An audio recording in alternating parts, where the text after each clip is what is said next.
In the beginning of his introduction to the Matrix, he totally rejects this new mental construct, but on seeing that this new construct comes with new abilities like downloading fighting skills, his mind adapts. In the first Matrix, Neo asks over 100 questions. He has that hacker curiosity that helps him better understand the Matrix. His power is based on his ability to reject the reality the Matrix projects into his brain. He sees the Matrix reality for what it is, a dream world. In that dream world he has unlimited power. In Matrix Resurrections, once he awakes back to the realization of Matrix reality, his power returns. He once again sees the Matrix for what it is, a dream world built from code. And as long as he understands the rules of the dream world, that belief is everything, that one's path through the dream world has a fate attachment, that there is a cause and effect, that understanding the why is important to know unfolding path. He also knows that the dream world runs on code, and that code can be frozen in time, thus he can see a part of the future. He knows that choice is an illusion, but the Matrix works by presenting choice to the mind, and once he is on a path of following a given purpose, he inevitably makes choices that allow him to manifest power over the Matrix.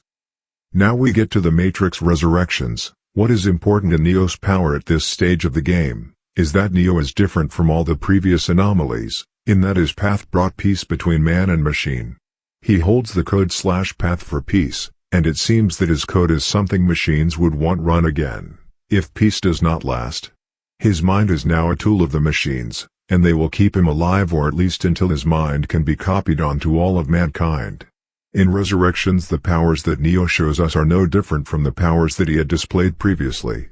Stopping bullets is no different from redirecting a missile. This all shows that he has power over the Matrix, he has choice over what happens in the Matrix, he is in control of the dream. No matter what the Matrix throws at him, he can control the dream, and that is his power, control over the dream. Looking at the artifacts of his power, like pushing people over without touching them, still only shows us that he has control over the dream.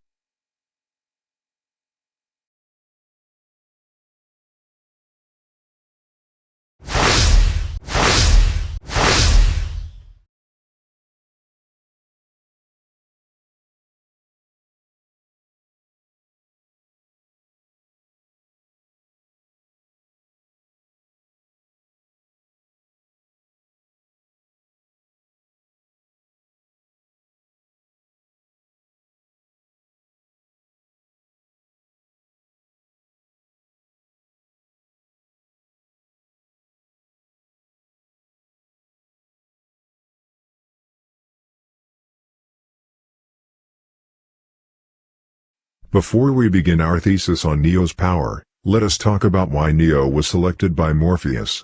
We know that Morpheus and the people in Zion were freed from the Matrix by the fifth anomaly.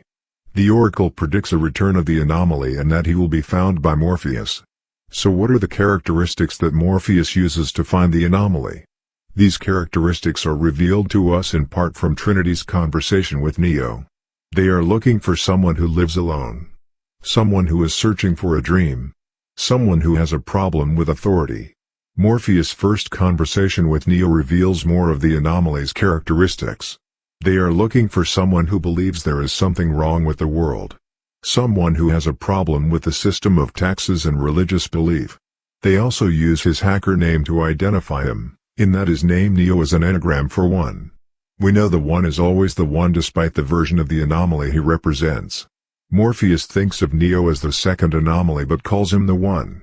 Let's get to Neo's power. We know what him different from all the red pills is that his mind was freed from the Matrix when he was much older. If we take these characteristics, we can see that as Neo starts to understand the Matrix, his power increases.